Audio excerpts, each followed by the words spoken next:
community engagement and advocacy manager. Before that, I was the youth coordinator. My job was to help kids go through middle school, high school, into college. Uh, Along with that, I helped a couple of DACA students currently deciding whether to continue their college applications or not, due to the uncertainty that they're not going into, and the uncertainty that this whole decision to end DACA has given our community. I wanted to come in to first thank sorry, not Congressman, sorry, Councilwoman Johnson for bringing this up and asking all of you to not solely support Dreamers, but all of our immigrant communities. This whole idea that people can be illegal is just barbaric. There is no human being who was ever born illegal. You want to talk about documentation. You want to talk about people being undocumented. Well, let's advocate for a system where they can be documented, right? So we're talking about DACA being this huge Band-Aid for some of our students, but we're not addressing the bullet hole that's behind that Band-Aid. This immigration system is horrible. It needs to be fixed.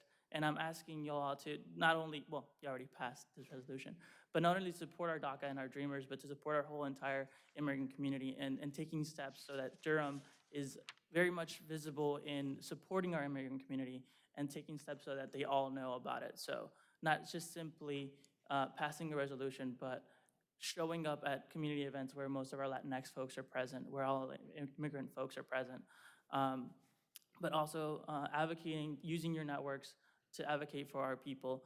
And I thank you for taking the time, extra to sit here and listen to me, and I thank you for the resolution. So yes, thank you, and all I ask is that we do a little bit more. We talked about very important issues tonight. Taxing is very important.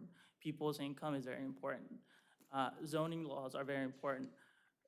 But there was a comment tonight, I believe Councilman Morford said that people don't like change, they're resilient to change.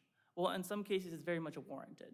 Change for some of these folks who have been living here their entire lives is being taken to a country they don't know, being forced to speak a language they have never learned. And for families, it's being forced away from their loved ones.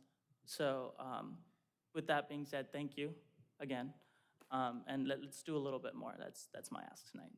Well, you're welcome, and thank you for sitting through and taking the time to explain to us what's important. I can tell you one suggestion you might make. I'm not saying everybody would do it, but you talked about attending meetings and et cetera. If you can find a way to get that information to the clerk and to us, at least we'll have access to it in terms of. I can tell you something right now. Right. So Thursday, we're holding a informational meeting for our community around what DACA was and what DACA can continue to be. And then also on Saturday at El Centro Hispano, we're going to be having a clinic where we're going to be bringing in a couple lawyers, and we now have a lawyer at El Centro Hispano who's going to be helping us out with this and helping out in that case. And I can also send all of you guys an email or the clerk an email about all the events. I would suggest do the email. Yeah. And that doesn't mean everybody's going to show, but at least we'll have it. And Of course. I know we all are busy. We all have. DurhamNC.gov gets all 7 of us. Mm-hmm. Perfect. Yeah, capital C. It won't go through if it's lowercase. What a world.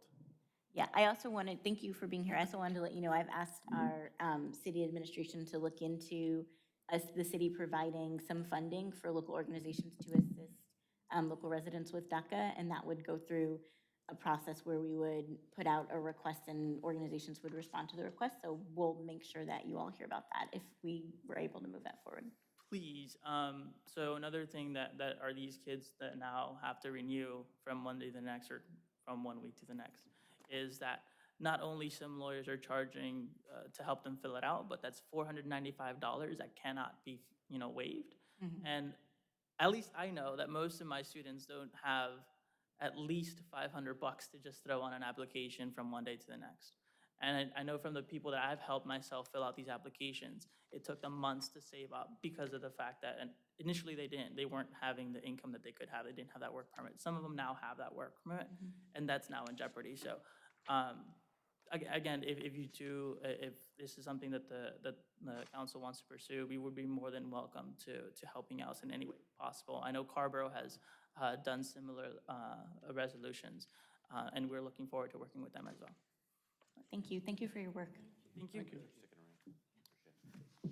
All right. Officially adjourned. Thank you, Tom. Re-adjourned. Yes. We need to get